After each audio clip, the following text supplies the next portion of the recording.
The Patton Report is a Boink Studios production. And now, on with the show.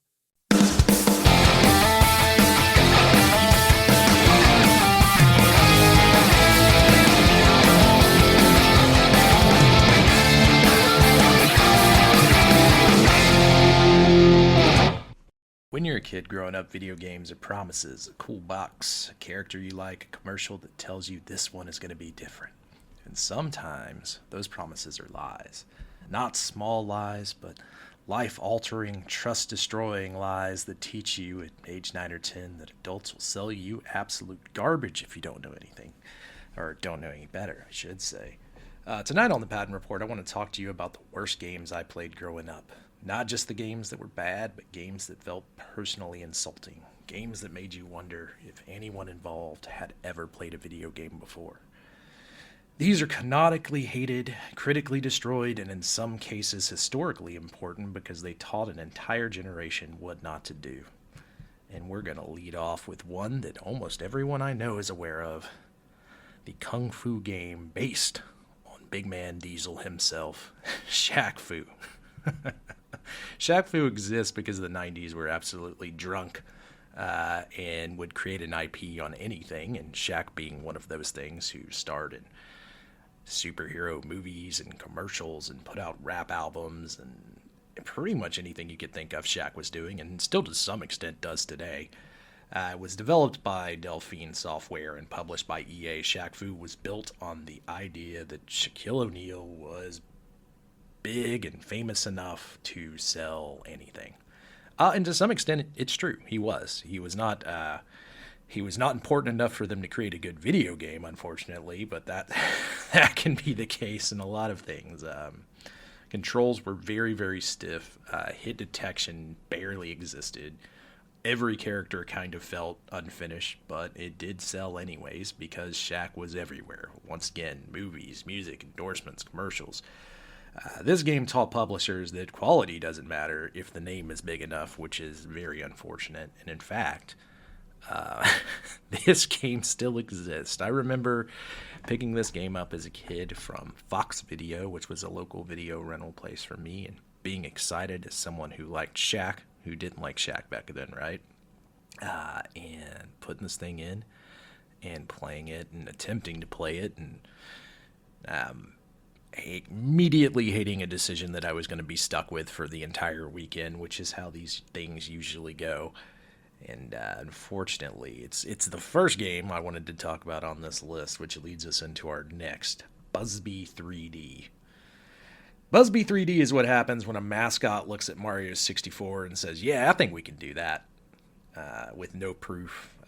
The lack of developers, people who assume that all games that look like Mario 64 should be easy to make, even though that game was crafted with a lot of care by Nintendo. But yeah, we can do that. Everything about the camera in this game sucks. The controls slide you around everywhere. Levels look like developer test rooms, very unfinished, not patterned. It killed Bubsy for years and years and years, and perhaps that is for the best, but there is a new Bubsy coming out, so take that for what it is. So far, I've given two examples of very bad games that are somehow getting reboots, which is absolutely insane to me. It should have killed the franchise, but in a world where we're obsessed with IPs and everything, both TV, films, why not video games, I guess. Superman 64 is next on the list, the game that taught kids that even Superman can't save bad development. This game is terrible. It is mostly a flying tutorial through rings. It's very rushed, broken. It's got all of this fog in it for absolutely no reason to kind of hide the fact that none of the levels were finished.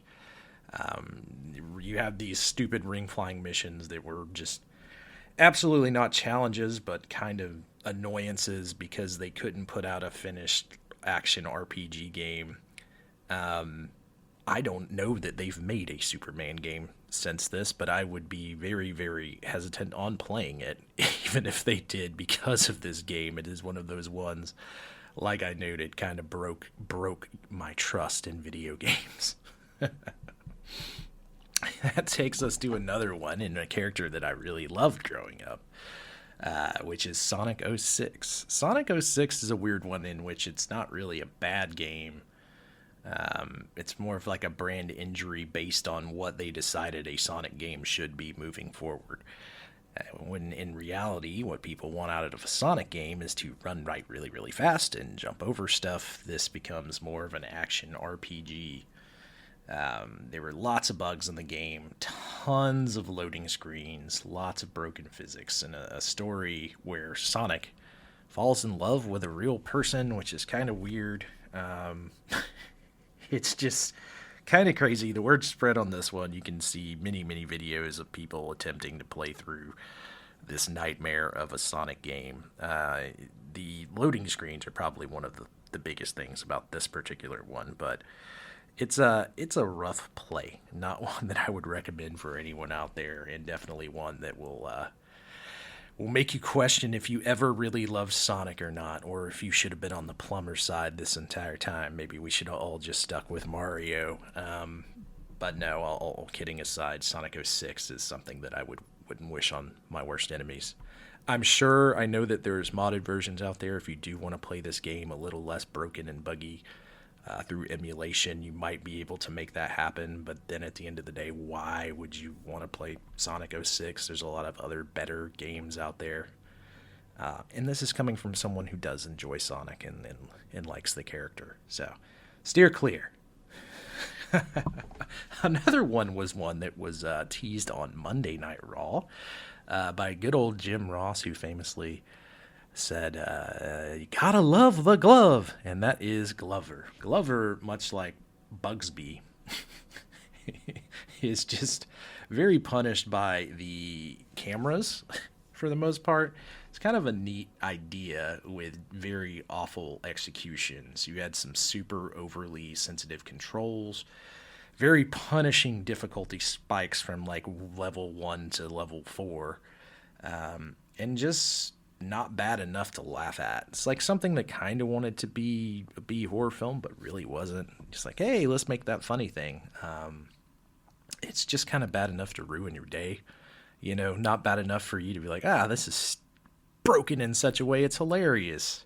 Like when you randomly see a character T-pose in a WWE game or something. Yeah, it's not good. It's one definitely to avoid. So I notice a lot of these are on N64, which by the time I was playing N64, it had been about 9 or 10, like I said in the opening. The next couple are not. These are more throwbacks to the Nintendo Entertainment System. I'm a comic fan, and both of these, well, actually the next three all fall in those categories as well.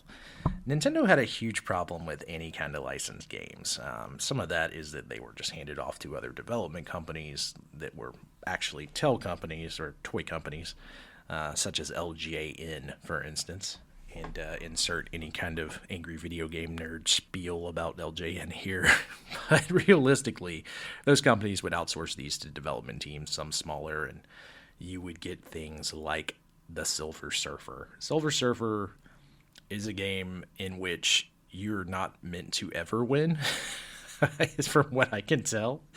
It is just a hailstorm of relentless projectiles, punishing any person who dare play it. There is absolutely no room for error. Your pattern recognition would have to be that of a level of a super villain or superhero to make it through this game. There'll be hundreds of items on screen to avoid with only one particular path through.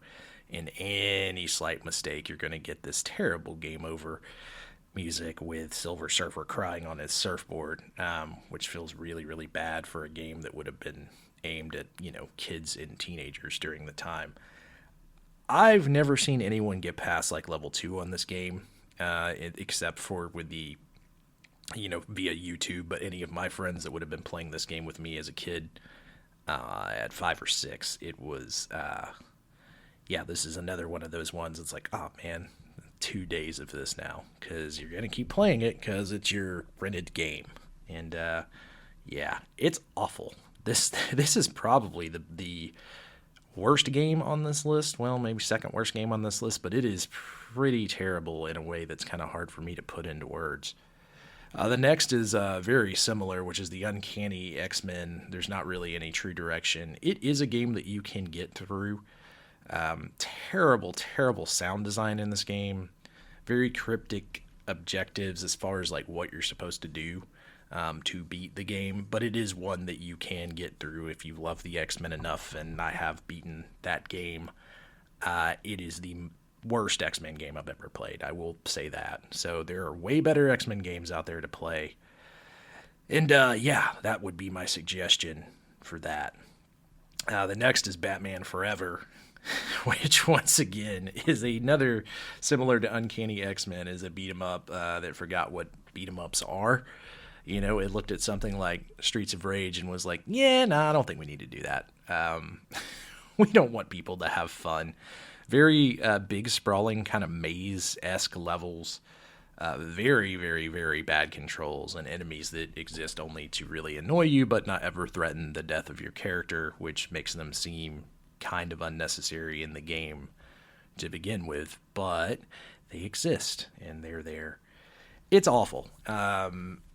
It's terrible in a way that makes you forget that there were good Batman games, especially on the regular Nintendo Entertainment System. There's a couple of good Batman games. We've gotten great Batman games since then. The Arkham series, for instance. All of those games are more worth your time, even if you're feeling nostalgic to go back and play some 8-bit, 16-bit PlayStation era things. This is one that I would steer clear of, even if you for some reason really enjoy Batman Forever as a movie, which is the other thing. The movie is bad as well, or at least in my opinion it's bad. So it's, just steer clear of Batman Forever. Another one is Back to the Future. This one is bad just in the way that most of these games are bad when it comes to licensed games. It's nothing like the movie at all. It has nothing to do with the movie. You're throwing clocks. You're kind of going through Paperboy levels at some points. You're trying not to hit panes of glass. It's basically the same levels over and over and over again. It's definitely a beloved franchise turned into absolute chaos on cartridge. Constant mechanic changes through every level, absolutely no feedback, nothing in the game makes sense is probably the biggest thing, and none of that is tied to Back to the Future. Very unfortunate for a movie that was this big that they were able to just say, yeah, here it is, that's the Back to the Future, let's slap a label on it. Yeah, terrible. Another one is something that I really love, and like a lot of the games that came out before this, WCW Backstage Assault. This would be coming around the time that we had already gotten WCW World Tour and WCW versus NWO Revenge, and even to some extent WCW Thunder, which is kind of its own weird thing, not in the same level as the Aki games before that I just mentioned, the ones that went on to be WWF No Mercy and WWF WrestleMania, which are all great video games. WCW Backstage Assault tries to do something completely different. It is, there's no actual wrestling in the game. It is all hardcore backstage matches in which you are meant to hit your opponents with a destructible environment. No wrestling ring whatsoever. Very broken AI. Awful collision. And kind of released right as WCW as a company was on a full-on collapse. So it kind of sums up that game just based on when it was released. It is funny. So unlike some of these games where they're more just disappointing, this one you can get in and at least have a little bit of fun with just because of how ridiculous the game itself is. There's been some good stories from developers who've came out and talked about what this game was supposed to be, how it was rushed to the point where it is just a very incomplete piece of broken game that exists in the ether. But it's, it was one as a kid that I remember getting a hold of and absolutely hating, much like a lot of the WCW or WWF Acclaim games, which I played. I still played them. I spent a lot of hours playing these very terrible games. But looking back on them, I was only playing them because I loved the wrestling content. More than I loved myself, apparently. These are definitely self-inflicted wounds that I still have not gotten over. Yeah, but WCW Backstage Assault, who've never played it and are a huge WCW fan, RIP WCW, might be worth checking out just to get a laugh out of, but definitely not what you want to play. You're looking for really WCW revenge, which is what my suggestion would be if you want to play a WCW game. The next is one that I know a lot of people played, Pit Fighter. A fun arcade spectacle turned into an absolute console embarrassment. There is nothing redeeming about this game. It's slow. The changes they made on console make it kind of slow in a way that is unplayable. It's lifeless, and it's, most of all, ugly to look at. So even if you could get over all of the terrible controls, the speed of the game, how slow it is, how rough it is to play, you would still be left with something that's just ugly to look at. And ugly to look at for the time period this was released is, I guess, subjective, but just lots of shades of dookie green and brown.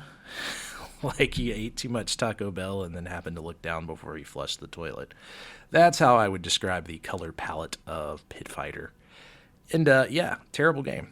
Definitely do not recommend playing that one at all for any reason whatsoever. In fact, if you ever have someone tell you to play it, they're probably not your friend. Mario is missing. It's a little unfair to Mario is Missing to have it on this list because it is more of a piece of edutainment, an educational video game more than anything else, and not a full-on Mario game. But the fact Mario is attached to it, and pretty much every other Mario game is pretty great, it has to make this list. It's barely a game. It's super tedious. It's misleading in what it is from a sales point of view. And while not offensive, it's just very, very, very, very disappointing. And yeah, these games hurt, but they taught us to question hype, more than anything else. And I kind of wanted to talk about that because I see so many games. You look at something like Steam and you see how many games come out now versus then. You can pick and choose a lot easier. You have the ability to go online and watch some reviews and watch gameplay footage. And pretty much back then, you got whatever was being fed through you through, points of reference like Nintendo Power, and just box art and commercials. So you were really just kind of flying by the seat of your pants of what something was going to be good or not good. And playground rumors, like maybe there was a kid who really loved Backstage Assault because you could pull the sink off the wall or something like that. But yeah, we live in a much better time for video games now, especially with, YouTube and quick plays and being able to look at, Metacritic and see, okay, is this game worth playing? And yeah, over the holidays, I was thinking about, you usually get some money, and unfortunately, if you went out and you picked one of these games up, like me with WCW Backstage Assault, without having ever played it before, you're stuck with a $50 loss and a terrible video game that you'll own for the rest of your life, maybe, if you're like me. So, just a little nostalgia trip here. Talk about some bad games some you guys out there listening might have played, might not have played, and you probably have your own list of terrible games that you played growing up, so feel free to message me at christopher.r.patton on Instagram or Facebook, and let's talk about it. Hope everyone has a wonderful week. This has been the Patton Report.